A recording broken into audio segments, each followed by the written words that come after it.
Good morning, one and all. We are going to have a session on cybersecurity, the age of zero trust, and mitigating the emerging threats. That's the session which we are going to organize today. So, as you all know, our ministry is observing this. Ministry is observing the Cyber Jagrata Divas on first Wednesday of every month.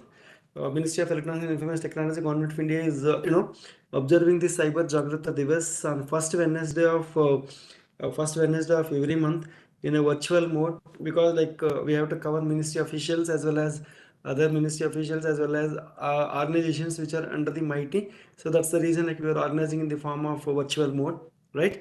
So the objective of this Cyber Jagrata Divas is to inculcate the cyber hygiene among the various group of users in the way of organizing these awareness workshops, seminars, and all, some interactive sessions and quiz competitions. And I'm going to show some of the quiz competitions. You all can participate in that.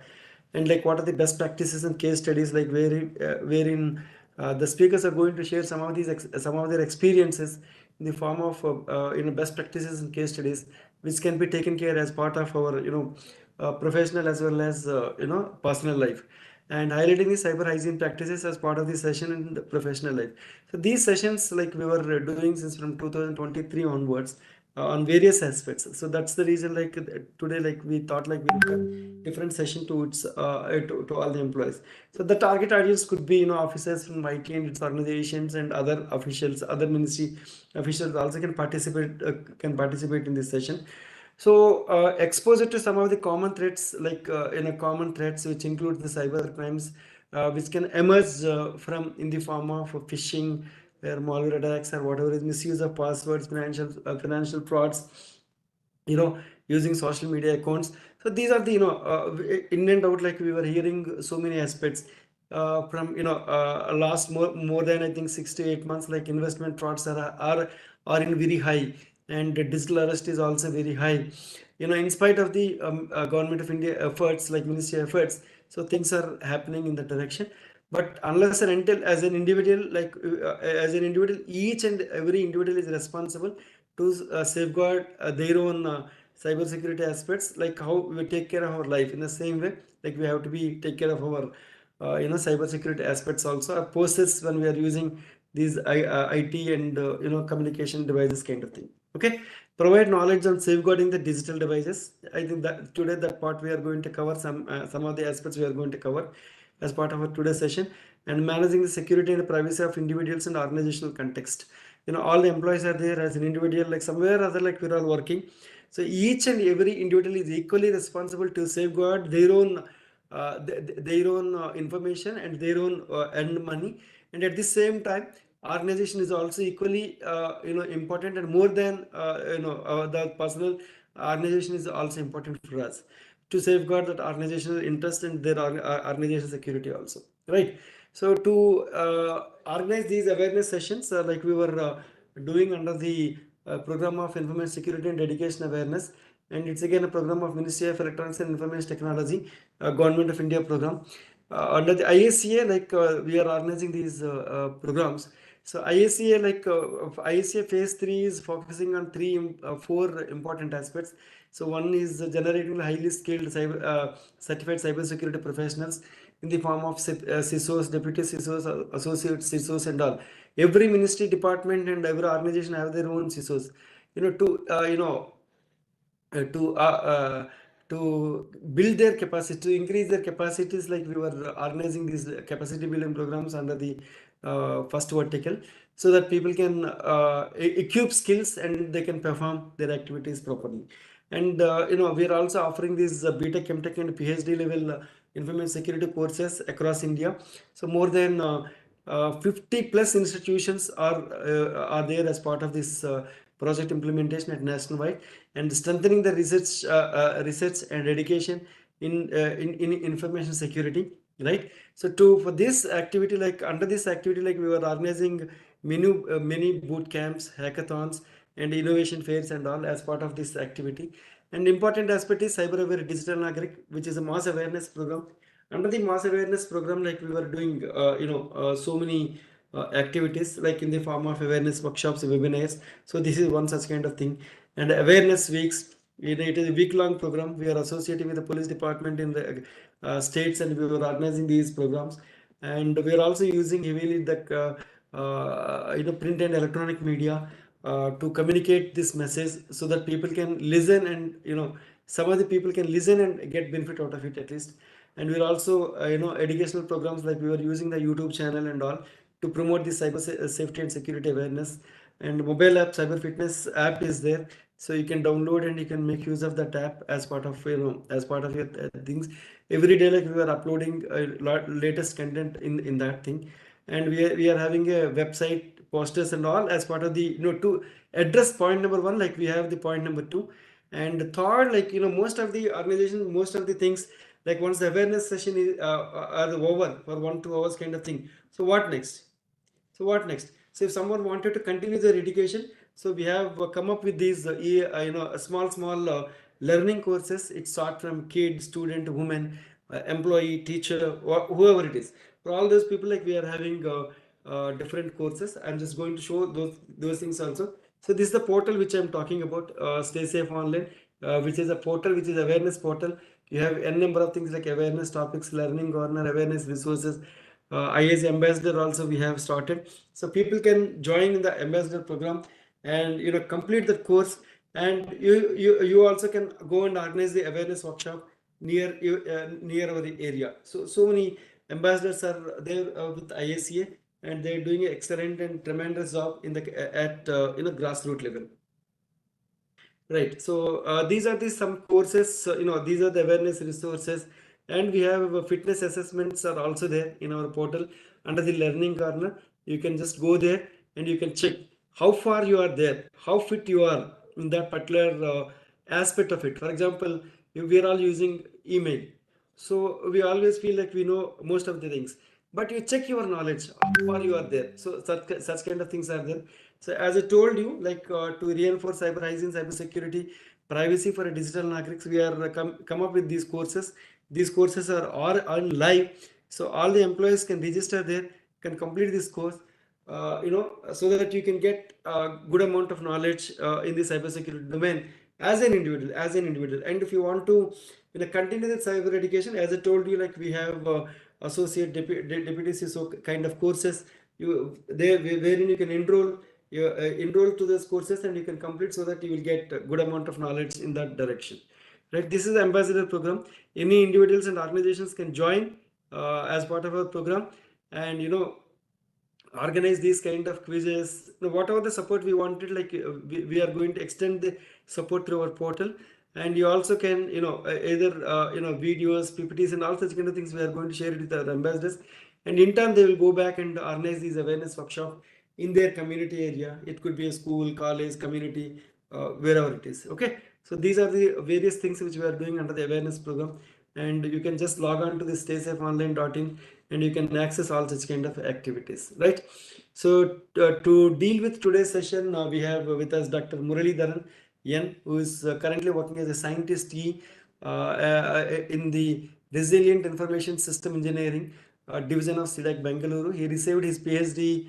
Let me give a brief introduction about him, so that you also will get to know about him, so that it is going to be easy for people to understand, like, what are his research areas and all such kind of things.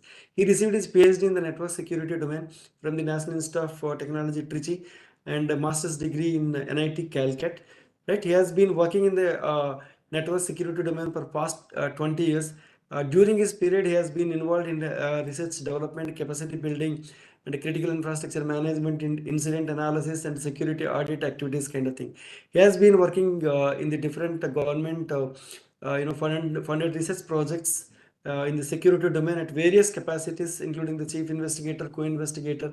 Under his leadership, a team has been working on endogenous solutions called Zero Trust Network Access Systems. So he is working in this particular domain, Zero Trust Network Access System, and the next generation firewall, intrusion detection and prevention systems, web application firewall, and all these solutions have been piloted, deployed in various networks. And these research activities are focused on the area of network security, Zero Trust Network, and high-speed packet processing, network traffic and monitoring, anomaly detection, network traffic classification and all such kind of things. Like he has, you can just have a glance on that. And for his credit, like he's published more than 20 plus research papers in peer reviewed journals, international and national conferences. He has been contributed more than 20 corporate training programs in the cybersecurity for different government, legal enforcement agencies like police and other, entire such police family and industry. And he has delivered more than 30 plus invited talks and tutorials at different conferences, workshops, and all, right? Including IITs and IITs. More than 25 plus PG and UG students have done their final year internship projects under his guidance. So he has received the Nixie Fellowship in 2014 also. So with this brief introduction, we request Dr. Muralidharan sir to organize the session on the cybersecurity in the age of zero trust and mitigating the emerging threats. Sir is going to cover more on the awareness aspects of zero trust, right? So what are the research they have done and what kind of solution we can get out of these kind of things, right? So with this brief introduction, we request sir to take over the session. So over to you, Dr. Muralidharan sir. Yeah, good morning all. Thank you, Jagdish, for the detailed this one. Am I audible? Yeah, you are audible, sir. Please okay, I'll share my screen. Yeah, please, sir.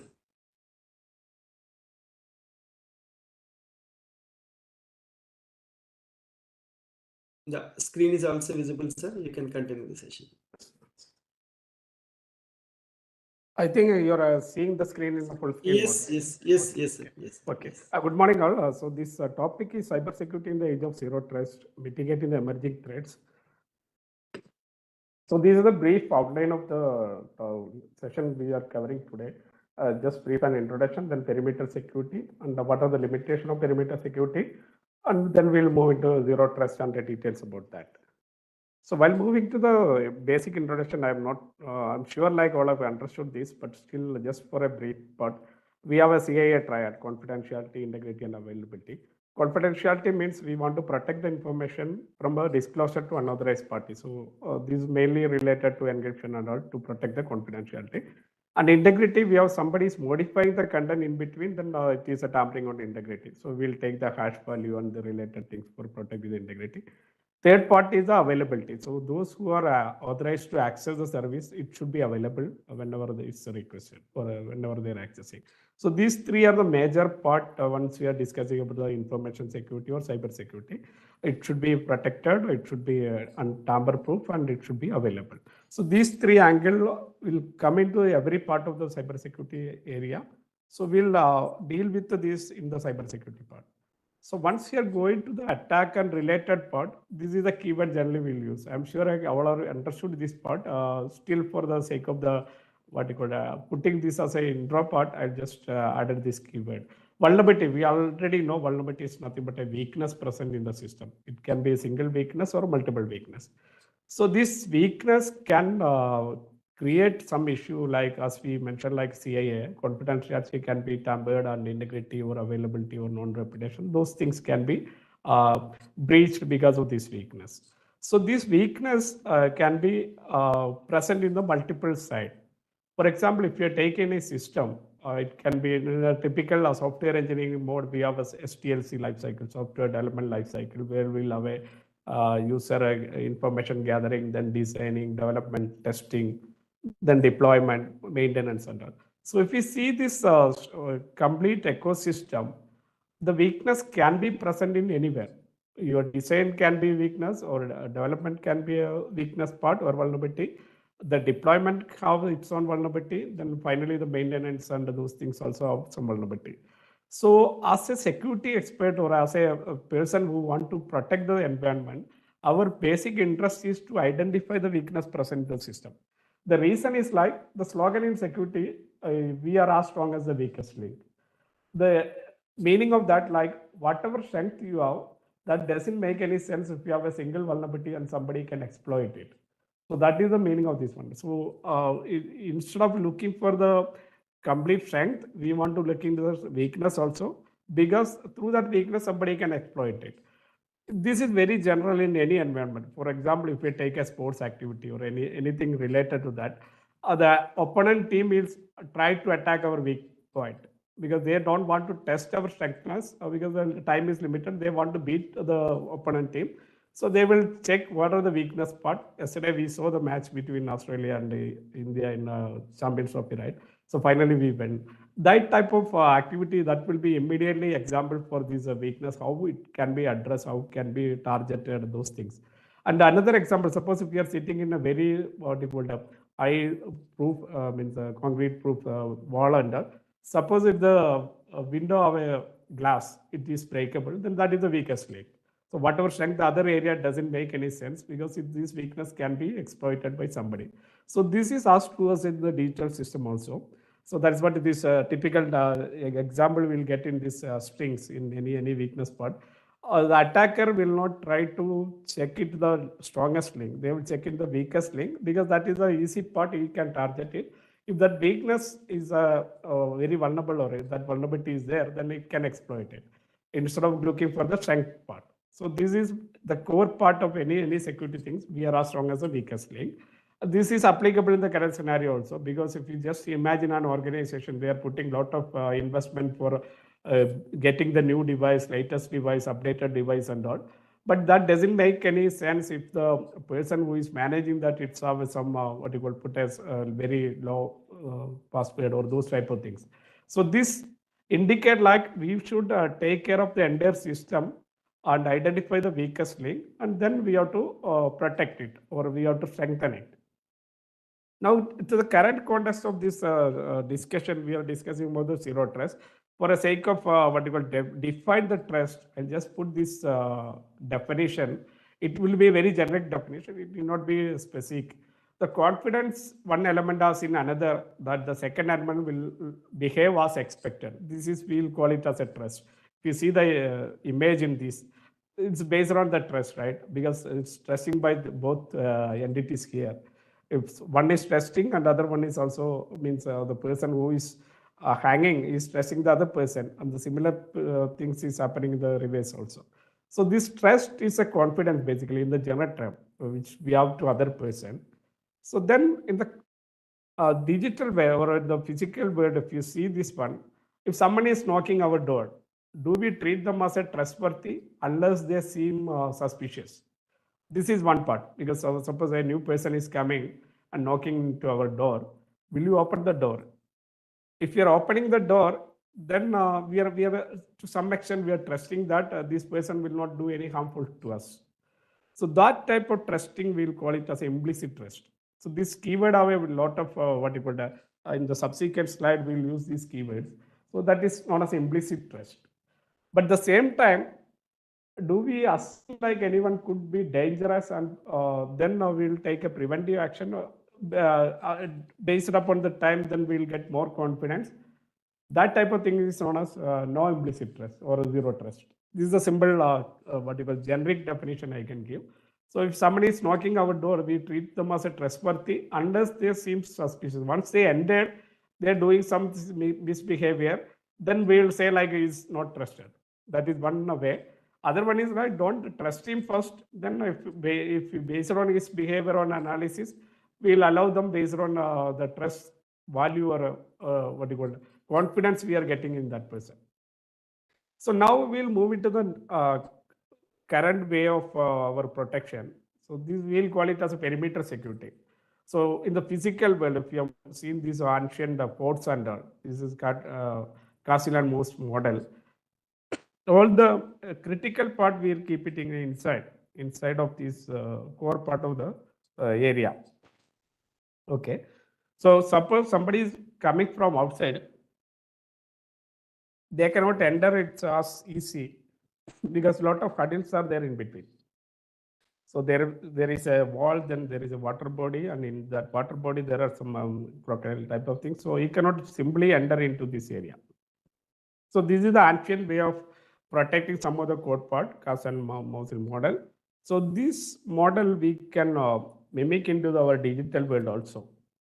So in the digital world, what happened means this area, if you see this one, we are connecting from internet for getting the data and related part.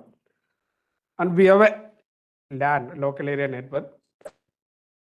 So in this area, this LAN, we have multiple departments and those things, and it has to be connected multiple machines.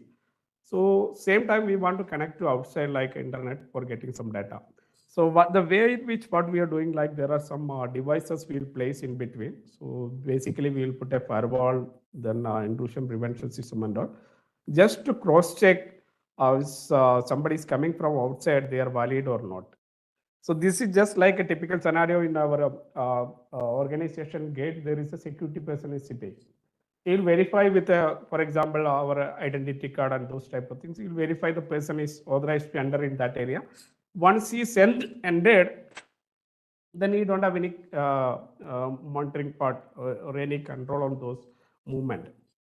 So this is the typical perimeter security. We'll look into that.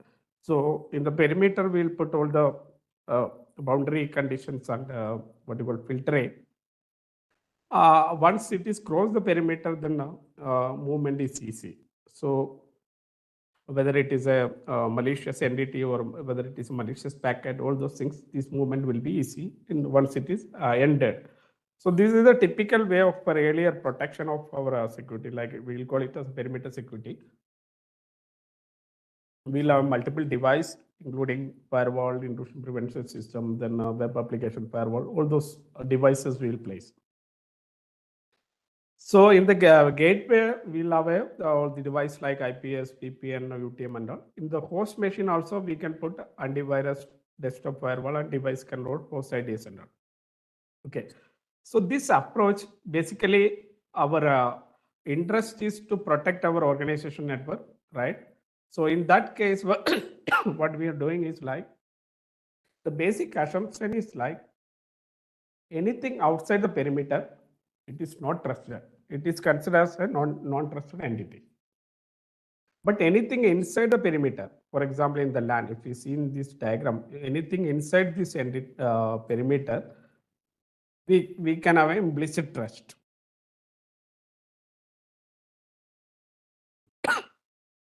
So whatever coming from outside, we'll have a defense in depth.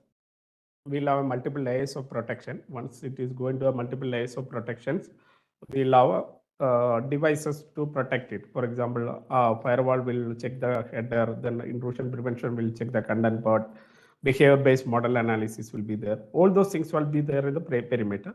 But once it is entered, there is an implicit trust. For example, in the simple scenario, if we are seeing a local IP, for example, 10.182 range IP, communicating to our machine, the current what you call traditional way of looking at it, we are assuming it is a local IP, so there is no problem. It's a trusted entity.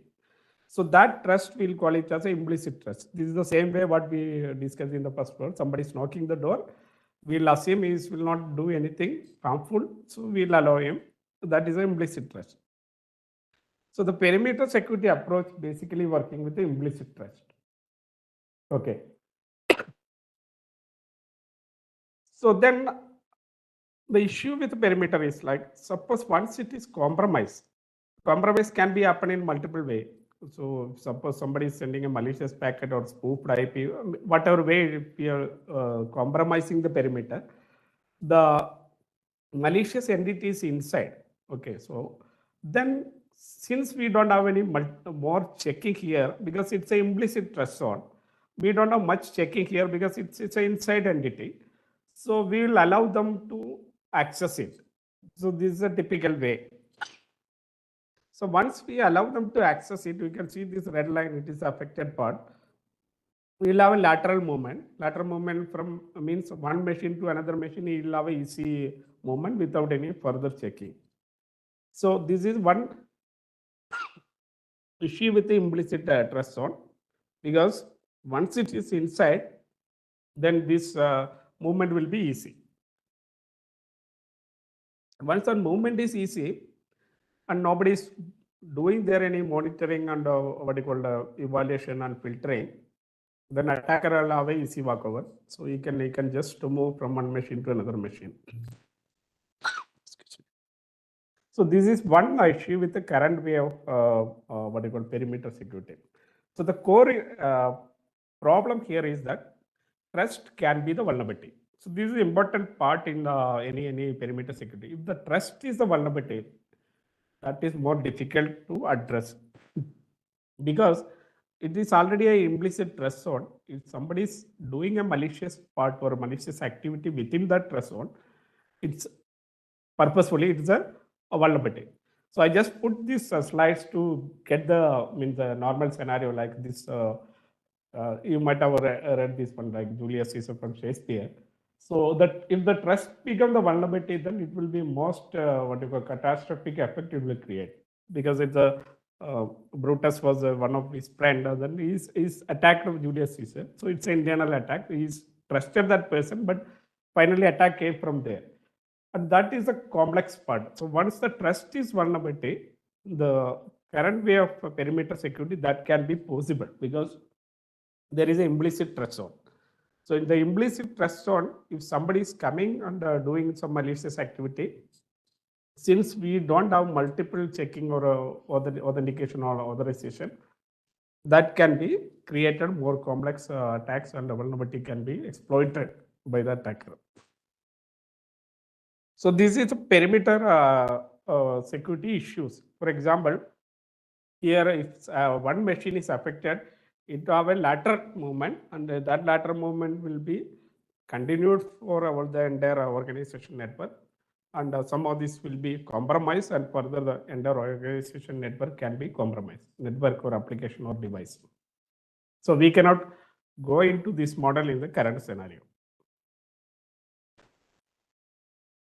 The current scenario, the challenge is like, if you are depending only on perimeter based security, I'm not telling perimeter is not required, it is still required. But if you are depending only on perimeter security, the reason is like we have a mobile workforce. Okay, person is working from outside and those things. And multiple devices are there nowadays. Earlier, what is the advantage is like all the device within the organization, it is managed and controlled by organization. Because it's within the perimeter, they will provide the resource for the employee to work, and that resource is maintained and managed by the organization, or network admin or system admin will take care of the patching and applying all those things. So it is fully controlled in the inside network.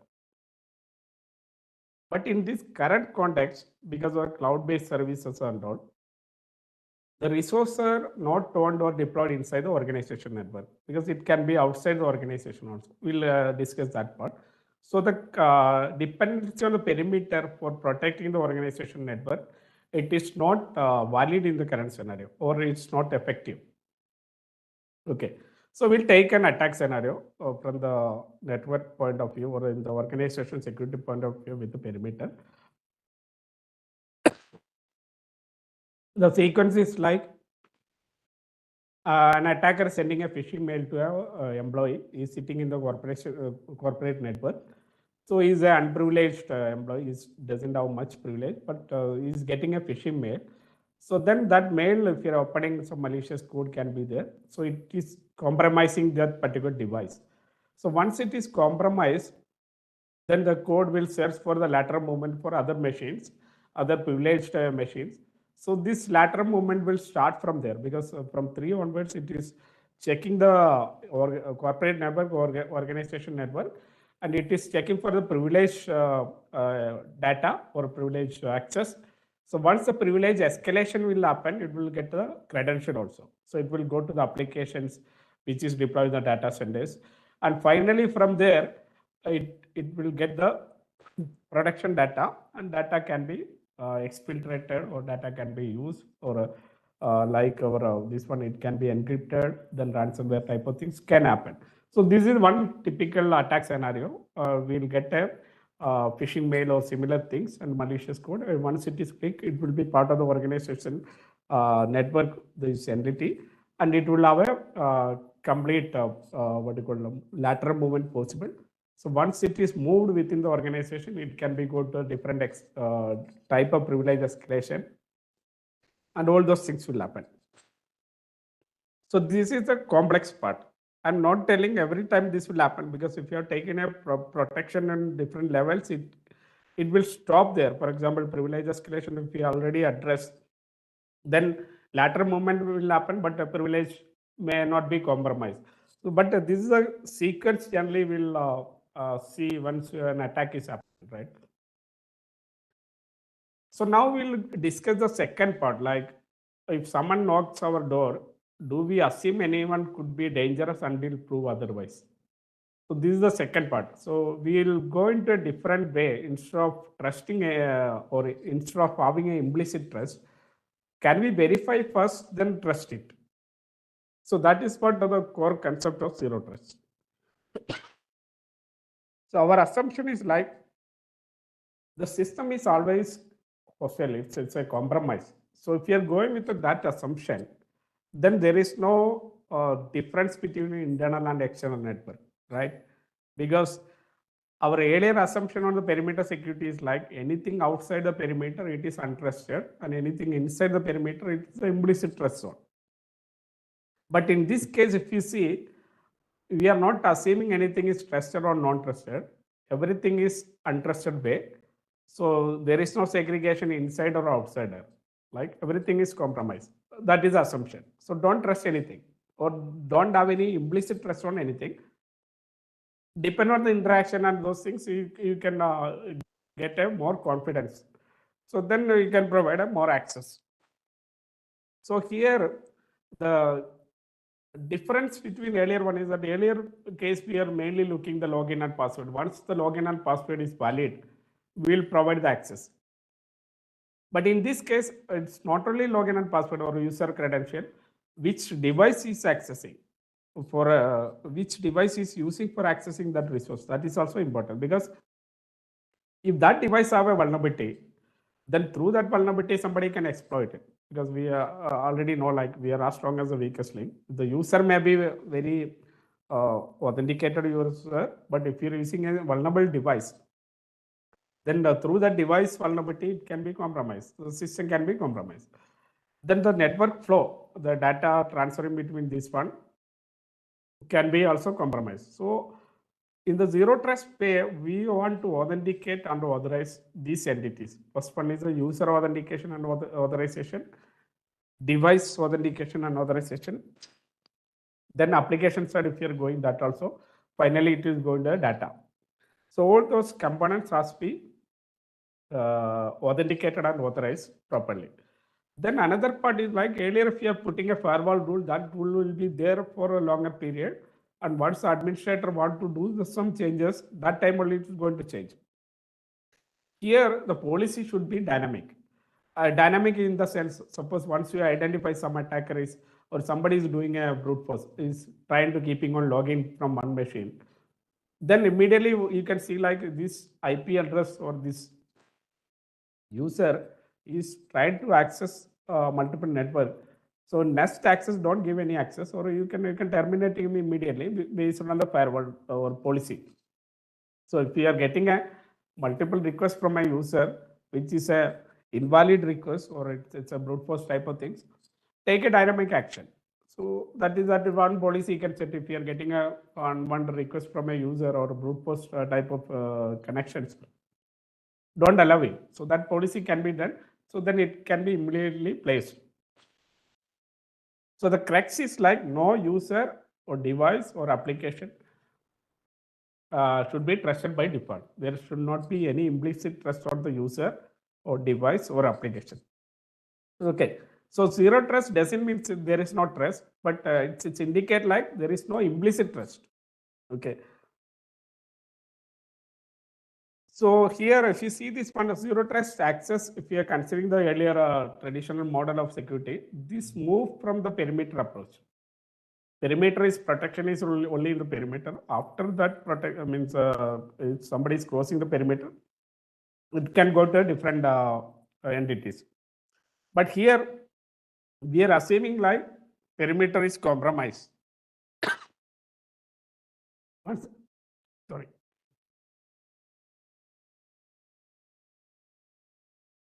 Once the perimeter is compromised, then it will come to the LAN and those entities. So don't trust anything is coming from the perimeter alone. So take a preventive action or authentication or authorization in individual resource entry point itself. So that's what I put here. You can see some dotted lines. that is also this entire area, like within the LAN, it is a non-trusted zone. Outside also not trusted zone. And inside these machines, you can have some implicit trust area. So what it indicate means, for example, if the compromises happen in one of these machine, earlier what happened means through that he can extend it to the entire network and it can go to multiple machines, then lateral movement is possible. Here we are not allowing that person to move laterally. Instead of that, the implicit trust zone is limited. So that is what perimeter was within the perimeter was a earlier implicit trust zone, now it is reduced. So this granularity we can define. For example, if you want to protect a device alone, for example, a host machine, you can provide a host-based firewall things. Now, assuming like in that host one service is running, web server is running, you put a proper authentication for that web service access. That is one way. And in that web server, there is a database is also running. So the communication between web server to database also has to be authenticated. And granularity can be given to the database level access. In database, if you want to give a particular record level access, that also can be go to that extent. So then implicit trust zone will be only that record what we are talking about instead of going to a single device. So the granularity, depending on the application, we can define, but implicit trust zone is reduced in this zero trust angle. Instead of going to the entire LAN is implicit trust zone, we'll consider host part itself is implicit trust zone. Within that host, that service can be authenticated and authorized. Okay. So why people are discussing about zero trust nowadays? Even though if it is actual, this keyword is derived a long time back, but in 2010, that Kinder Wang is one person who is he was a consultant in Forest Shares, that he derived this what you call keywords in zero trust. But we are discussing this mainly on the after 2020. You can see many documents, many implementation, and many guidelines that came for a zero trust implementation. So the reason is like in the cloud computing era, if you see this resource, how it is placed, our resources are not our resource. That's typical meaning I'll say, because if you see the organization resource, it may be organization resource per se, but it may be deployed in the cloud. Okay, so the access may be from coming from outside to inside. And similar way, if you're taking an application, for example, MS Word or similar application, earlier we are installing that application within our desktop. So it doesn't have any requirement to go and connect to outside. But nowadays, what happened means because of the cloud as a service model, everything is running as a service with not within the perimeter. It is outside the perimeter of the organization. So per se, the resource may be under the name of organization, but it is not sitting in the organization premises. So this perimeter level security base, basically the assumption is like under control is within the organization. Now that cannot be implemented properly because resources are sitting outside the organization. So access should be coming from inside to outside and reverse also. So the perimeter is sitting in between. So in that context, we are not owned or deployed inside the organization, or the resources are not owned or deployed inside the organization. That is one reason people are moving to zero trust now. Another reason is the pandemic. So during pandemic, what happened means employees are accessing organization resource outside the perimeter. He's using his on mobile and connecting through VPN to connect the organization resource. So if he's an employee or person is using his own device, the challenge is like the device has to be protected properly. Because if the device has a vulnerability, through that device vulnerability, if we are providing an access to the organization resource, then that vulnerability can be affected in the organization network also. Through that, some attack can be happened.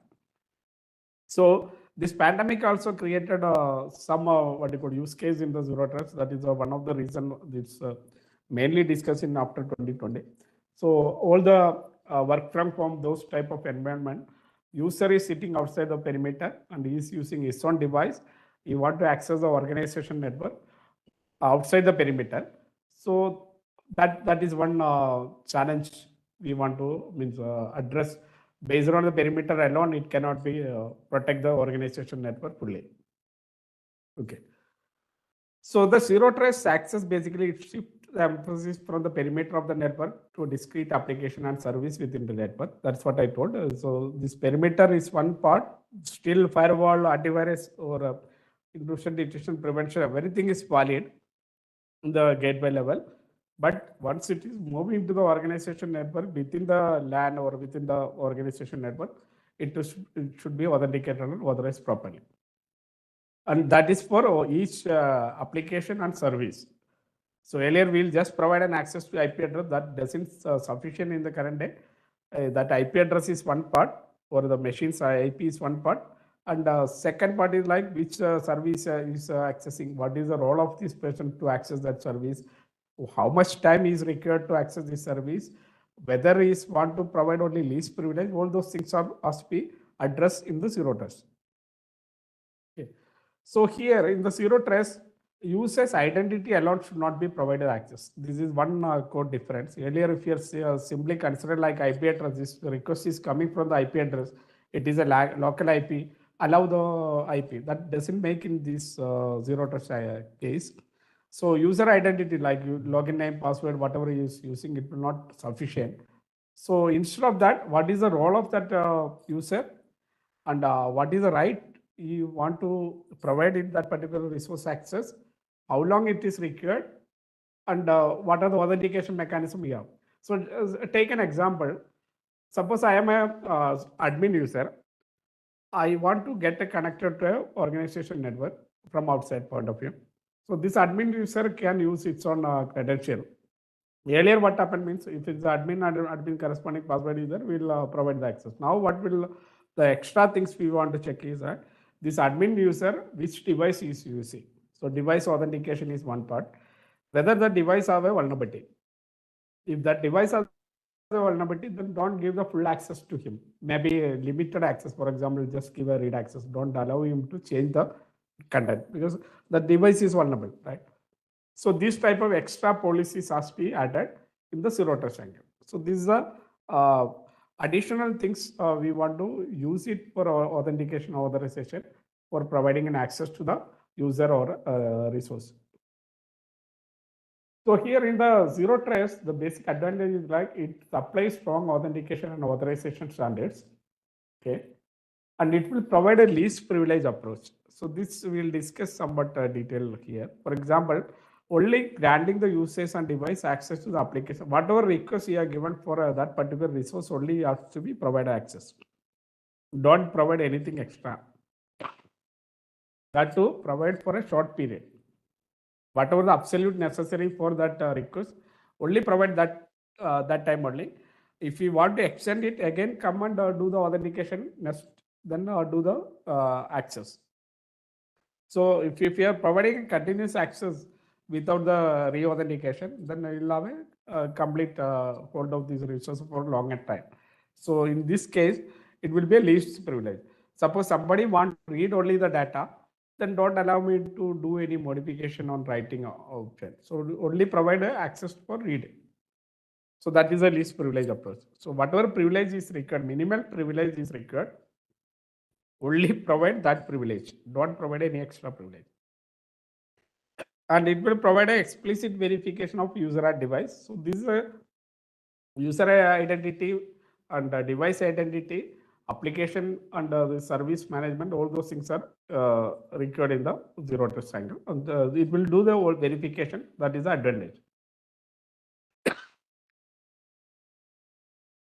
So in the authentication part, authentication or authorization part, it will apply a level of application and service within the network. For example, it will verify the user and verify the device, and the authorization part verify the access privilege. So these three has to be there: user authentication, device authentication, and authorization of user and device.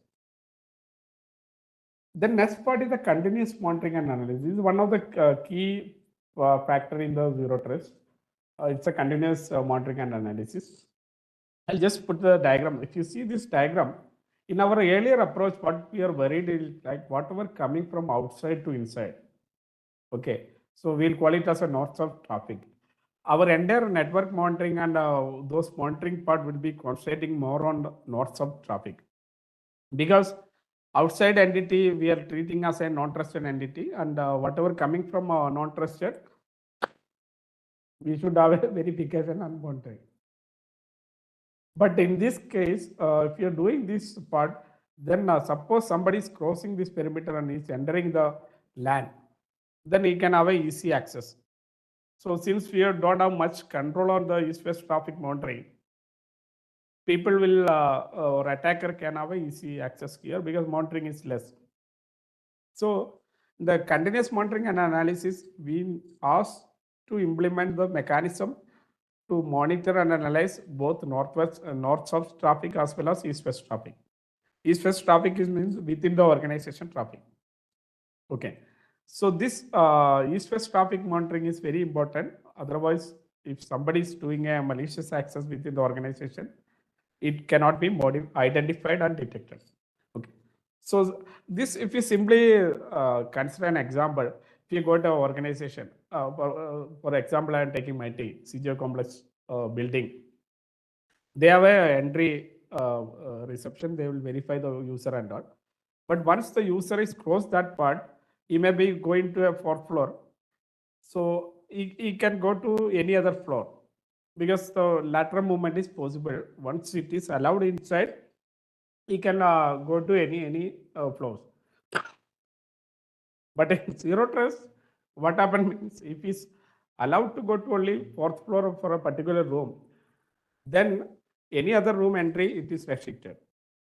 So this is a simple scenario. So the advantage is like, for example, if you are providing a pass to the user, provide a timeline also, 1 hour meeting or whatever timeline. Somebody is checking the time whether it is exceeding or not. If it is exceeding, don't allow him to stay back. So this extra precaution or extra measures will have a protection. So similar way in the digital entity also, if somebody is coming from outside to inside, we'll monitor outside to inside entry plus what he is doing inside. So if he's not authorized to access any resource inside other than the access provided, then we will not provide any extra access to him.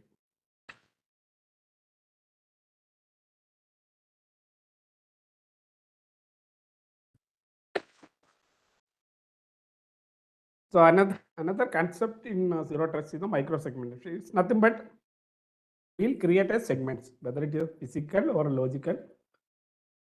We'll create a segments. That segment to segment access is not provided. So in the switching scenario, we can create a VLAN, those type of things.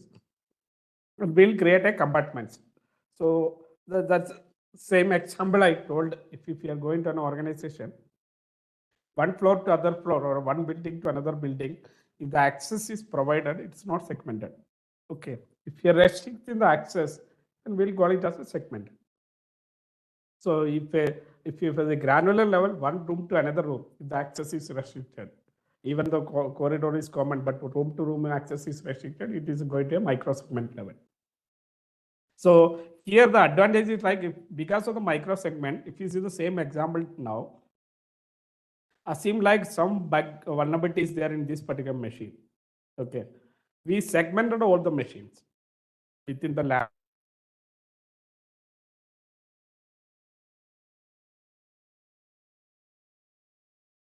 Even though the machine, second machine have the same vulnerability, it cannot be exploited because it's a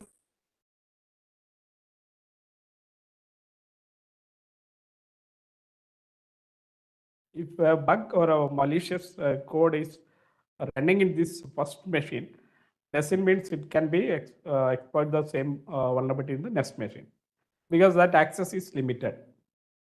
So this is what we call it as a microsegment. It is fully segmented.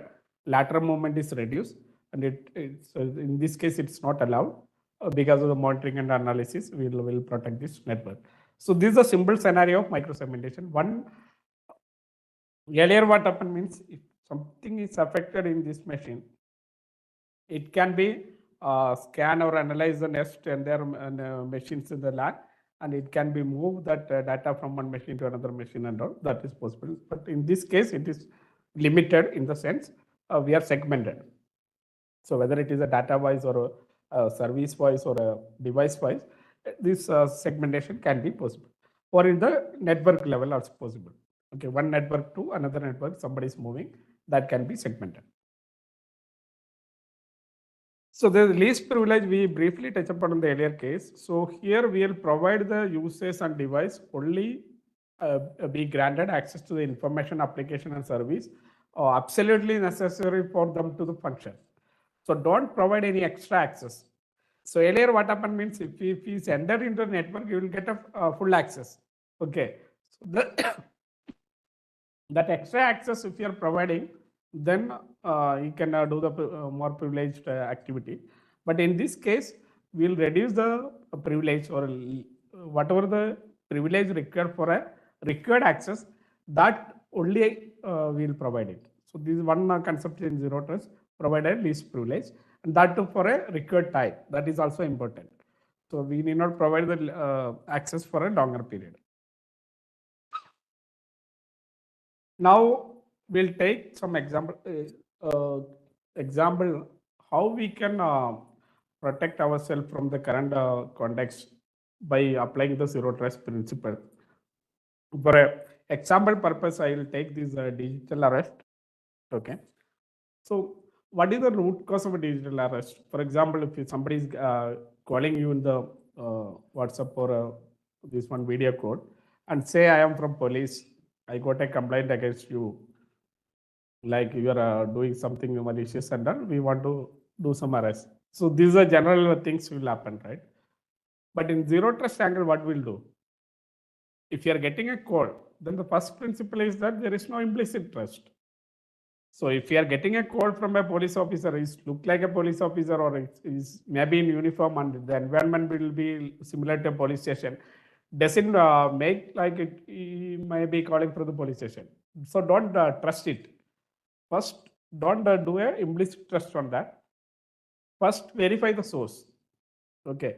If someone called and has claimed like they are from this organization and this like CBA or whatever it is, we have a mechanism to verify it. If you are going to trust it, then only the next problem is coming. That is the implicit trust. But if it doesn't have any implicit trust, then the only mechanism, so first we have to verify, then only we can trust it.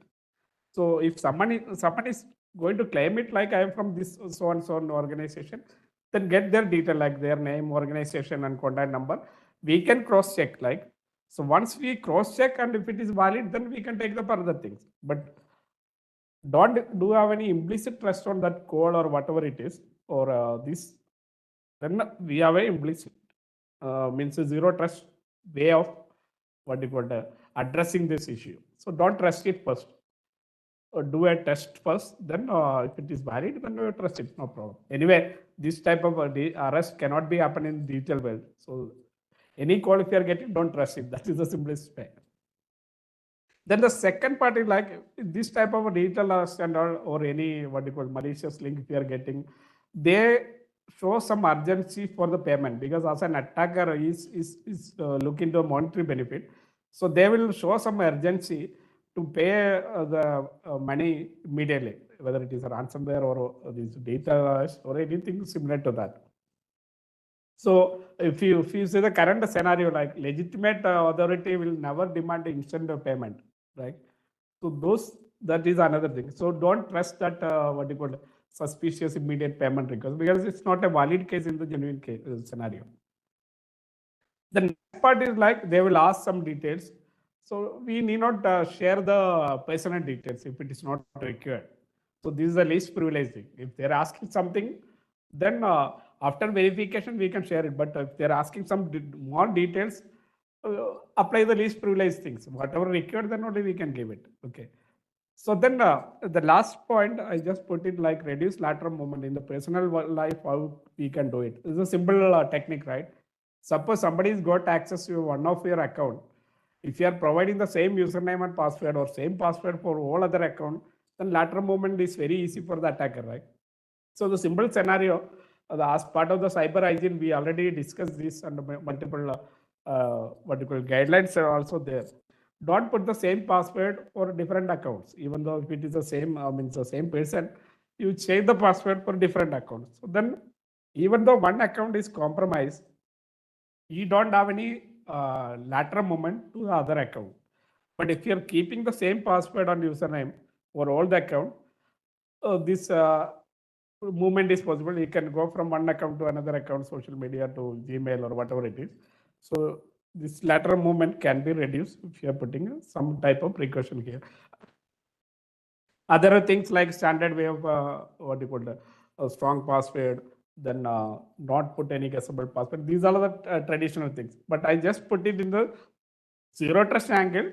The keyword how it is mapping. Lateral movement means attacker will have a complete easy walkover from one system to another system or one account to another account. To block it, we'll have this mechanism. Other one is like in the password scenario, we'll mention like multi-factor authentication. So wherever possible, you enable the multi-factor authentication. So then even one factor is compromised, through the other factor we can protect. So there is a, in the zero trust, we already mentioned like that. So those angle, we address it. First part is that don't trust it because internet is an untrusted zone. Just treat it in that way. So whatever coming from internet, do a analysis or test it, then verify it. Next point, I just put another things. The same example we discuss in the perimeter scenario, how it is protecting those type of attacks. For example, a phishing mails scenario. Suppose in the same attack happening in the zero trust.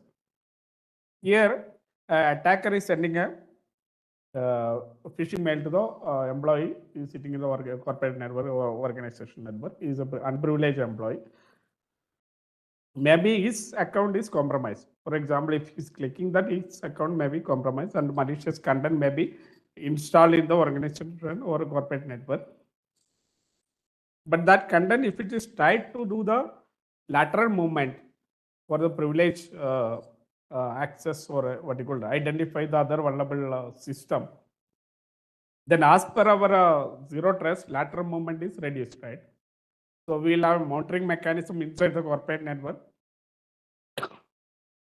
With some entities doing a lateral movement, we'll have an immediate notification and policy can be applied immediately.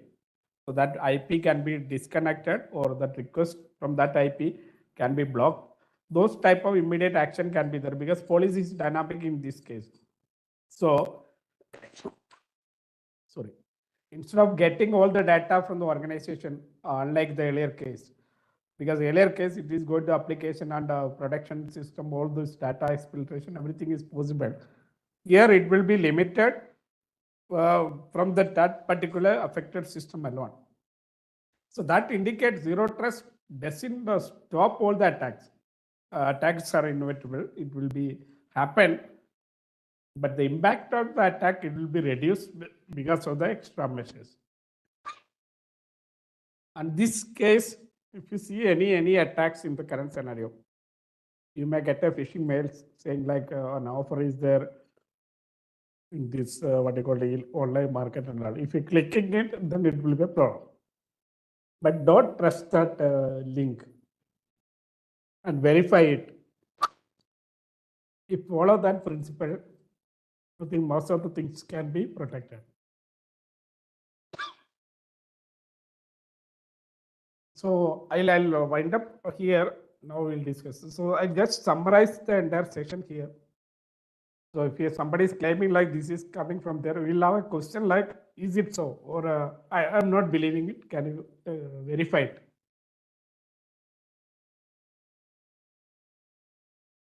All right, sir. Thank you for your knowledgeable session.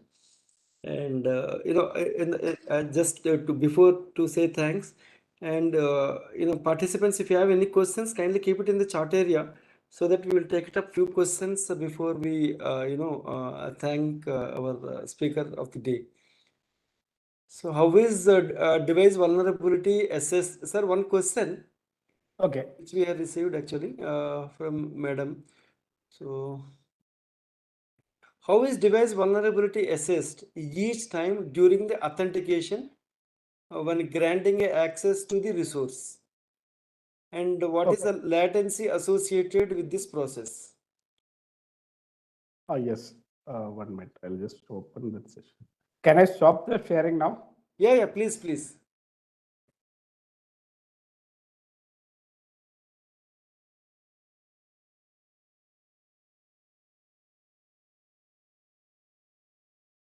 I'll just read the question. Already read it, right? Yeah, it is there in the chart area, sir. If you want, I can read it once again. How is device vulnerable to access each time during the authentication when granting an access to resource? Okay, I got it. But this device identity is one of the key part in Zero Trace. So first of all, we want to identify the device. So device identity, if you're considering there are multiple mechanisms, for example, certificate based, token based, all those things are there. Then next part is like in Zero Trace, generally the implementation will happen using an agent. So you can install the agent inside the device. Then entire activity within the device can be tracked. For example, if any file system change or any service opening, any application modifications, all those things can be tracked. And similar things, you can do a scanning also within the device, and it can be derived the vulnerability list. What are the vulnerabilities and what are the criticality of that scanning part. So once we have this data, then any request coming from that, because first we identify the device, then authenticated the device, we will get to know like what are the vulnerability of the device from the agent or a related data set. Then we can provide, your policy should have some mechanism to verify or provide a score also. If the device is too vulnerable, then don't provide the access based on the score. If the device is no vulnerability, then provide the full access. So implementation wise, it can be done using an agent. This is one approach. I hope I addressed your question. All right, thank you, sir. And how can be AI and machine learning be helpful? Okay. 1 minute, sir. Be helpful in zero trust access. Yes, that is a very good question, because if you see the current scenario, the traditional way of attack detection is based on the signature, because it's a pattern based approach, right? Like if you consider the example like this, how police is identifying a thief, they use typically two mechanisms. One is like suppose a crime is happened, then they will go to the area and they will verify from the witness and all, they will give the description. Based on that description, police may derive a lookout notice. So that is similar to our signature. Suppose some attack is already happened, then based on the memory dump or similar data, this signature will be derived. And once that signature is derived, next time if somebody is seeing that signature, we will notify it. It's an attack, right? Because we already know from the attack we derive the signature, and non-attacks we derive the signature. So that is a typical way of attack detection. That is what any system, if you are considering like attack detection system, whether it is intrusion detection, prevention and all, the basic content will be a backend content will be a signature. Then the signature, the problem is like an attacker is changing his pattern or is doing a zero-day attack. We will not be able to identify it because we don't have the signature. So the same example I was saying, considering how police is identifying things. Police doing another way of doing this, what you call malicious entity, they will do the patrolling, right? So one time they will do the patrolling. Why they're doing the patrolling means they want to identify somebody's misbehaving in the one time. So once they identify those type of people or gang, they can do the integration and they may identify new criminals. So similar way, in the digital world, we have a behavior-based model. We should have a behavior-based model, and that behavior-based model should capture all these what you call anomalies. So anomalies means anything changing from the normalcy, we will call it as anomaly. So this anomaly has to be identified first, then it has to be addressed. So the challenge in the anomaly detection is like every network or every user behavior is different. We cannot predict like today's behavior is similar to tomorrow's behavior or yesterday's behavior. It is a evolving thing. It's continuously changing. So based on this behavior, if you're setting a threshold or some parameters, it may generate false positive or false negative. So what you call normal case, it may identify as an attacks, or an attack will be identified as a normal things. So false positive and negative will be there. This is one key challenge in any behavior-based model or anomaly detection model. But in the current context, the improvement of AI/ML model, so this what you call false positive and negative can be reduced to some extent. So this reduction will provide a more accurate results. So on top of that, the behavior can be directly trained for a AI/ML model. In any change in that normalcy, it can be triggered. So AI/ML will plays a role. If you see this zero trust, continuous monitoring and analysis is one of the key factors. So this continuous monitoring and analysis, any change in the behavior, it will trigger an event. So those analysis we can use AI/ML very well. And on top of that, if you want to do the network behavior analysis is one part, user behavior analysis, because if you profile a user every day is coming at a particular time, then is using some device and all, suddenly his time pattern is changing.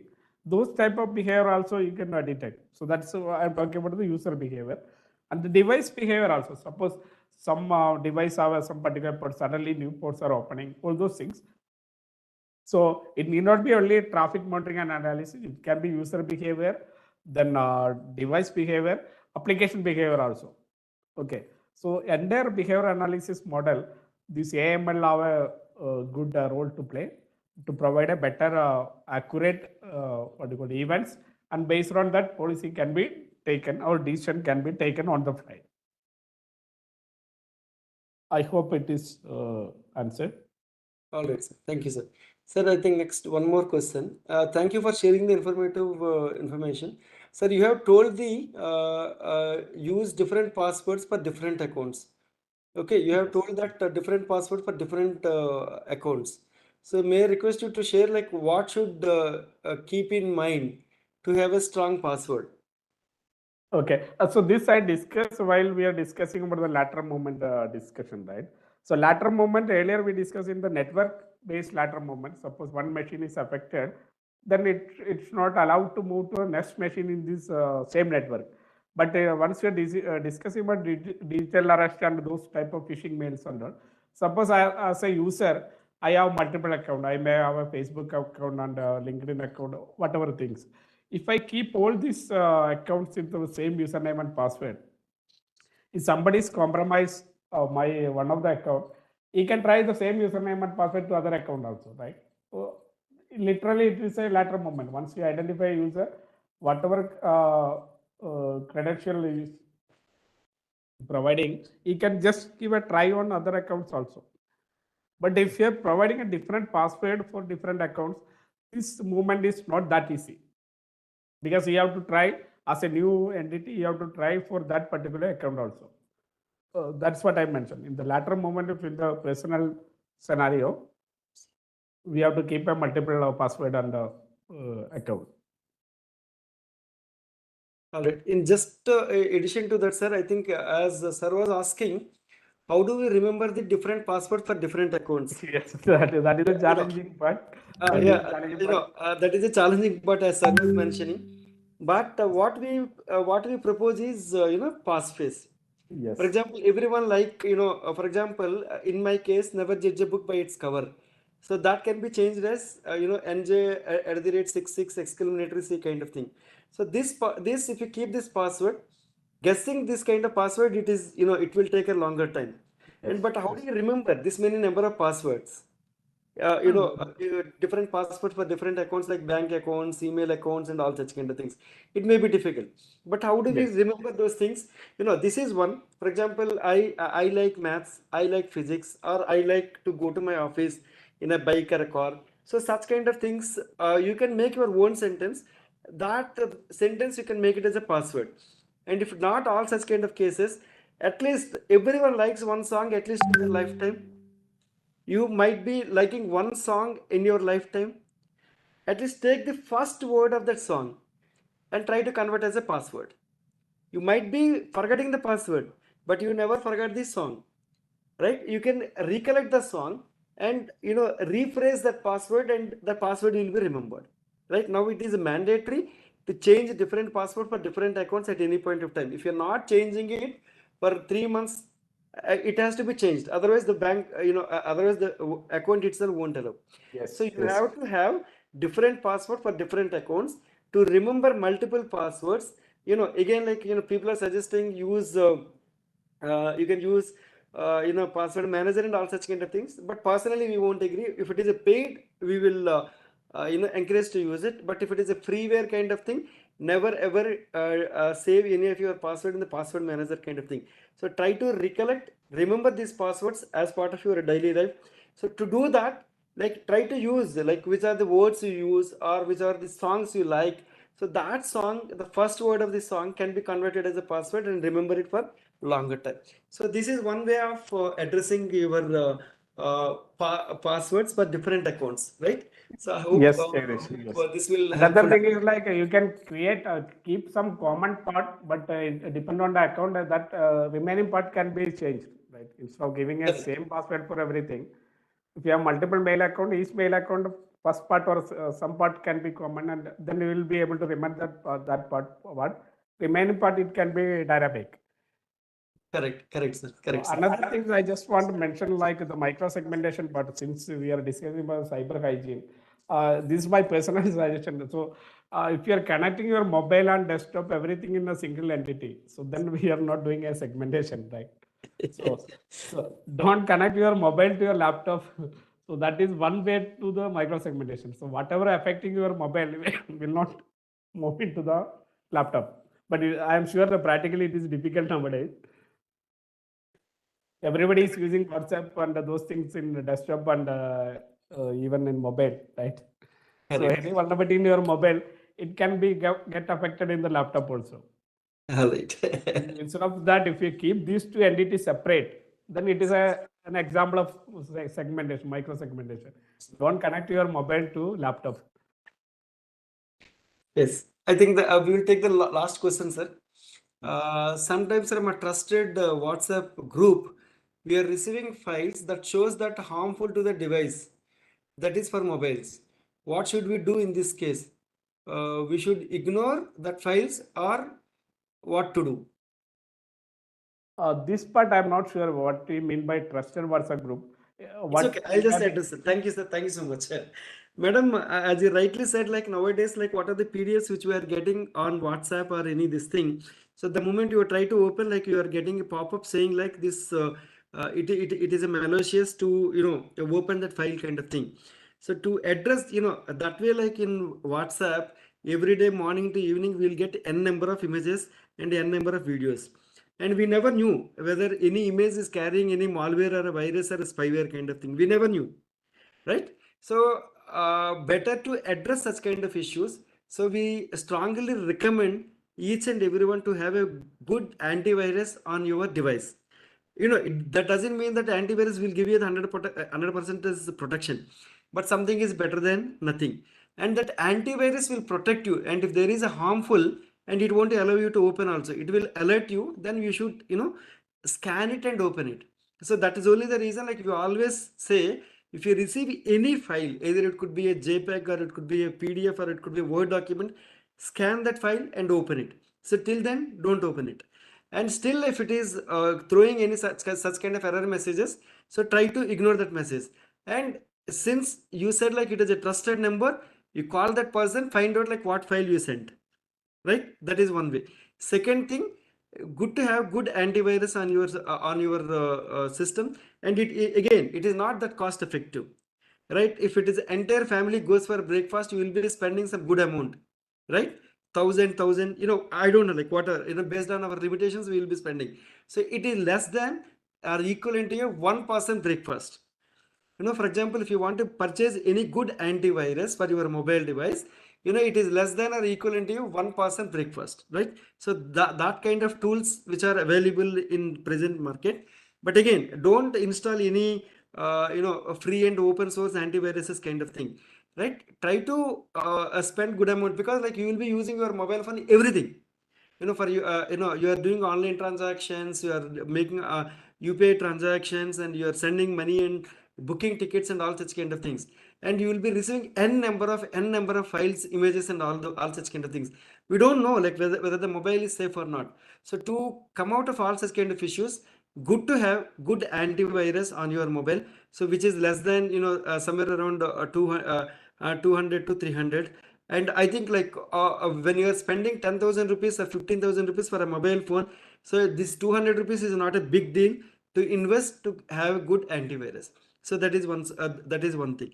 And second thing, still if people are not able to afford that, and you can always go to our Cyber Swachhata Kendra csk.gov.in, and under the download you have number of tools which are made by the government. You can download any of such kind of tools from there, and you can scan. So you can scan your mobile frequently, once in a 10 days, 15 days, and all such kind of things, right? So I think that is going to be helpful to you. Hope that is going to helpful to you, mom. All right.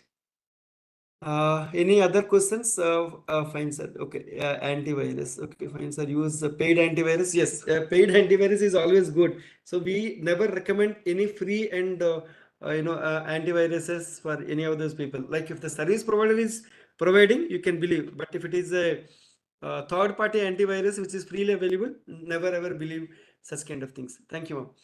And I hope we have addressed all the questions. So once again, we thank you, sir.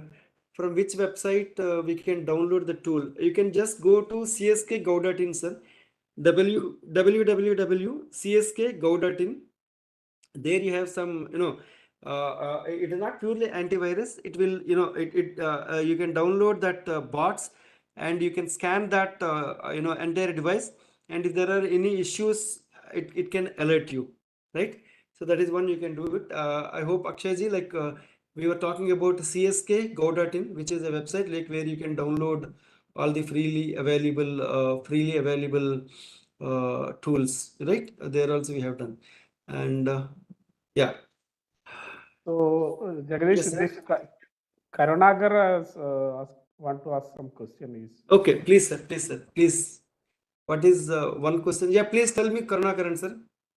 We will close this with this. Karunakaran, sir, can you ask the question? Induluri Karunakaran. Karunakar, can you ask the question? Is there any standard exist for implementation of ZTA? Okay, I think like sir, maybe we'll take this is the last question. Is there any standard exist for implementation of ZTA, like zero trust account or whatever? Sir, instead of standard, there are some framework. One is the NIST framework, NIST 800-207. That is one guideline. Another one, what I suggest is for the implementation aspects, there is a Department of Defense (DoD) zero trust framework that have more realistic implementation wise part. Otherwise, if you see this solution part, you cannot get everything in a single solution, because authentication, then